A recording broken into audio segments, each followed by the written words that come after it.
Izina Alice.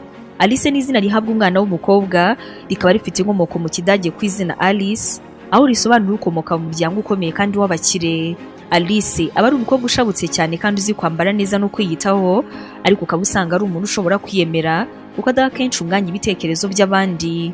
Ibyo we yifuza gukora kandi ashaka kugeraho nibyo aho umwanya mbere y'ibindi byose, abandi bose bakaza nyuma.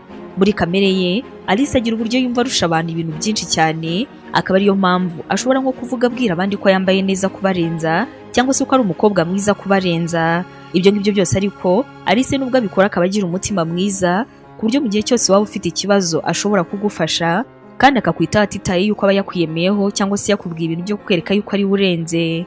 Alice akunze kuba ashabutse cyane kandi akamenyera ahantu ageze vuba, ku buryo nubwo abantu baba ari abakire cyangwa se ari abakene cyane, kubana nabo kuri Alice ari ibintu byoroshye cyane. Uyu mukobwa yigirira icyizere cyane kandi akaba azi kuvugira mu ruhame, akaba ari byo bikunze kubona abantu bose bamukunda kandi bakamwubaha. Ni umukobwa ukunda gushimwa cyane, aba yumva yuko ikintu cyose yakoze yagishimirwa cyangwa abantu bakamubwira yuko bagikunze.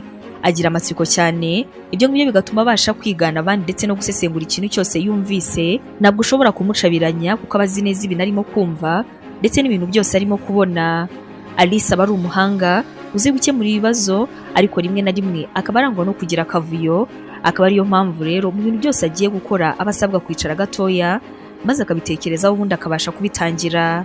Mu bijyanye n'urukundo, Alice aba ashaka umuntu abandi bantu bazi kandi bavugaho cyane, aho ashobora kuba yagukunda ariko yakumva nta muntu ukuzi, akumva ibyo ngibyo bimuciye intege cyane.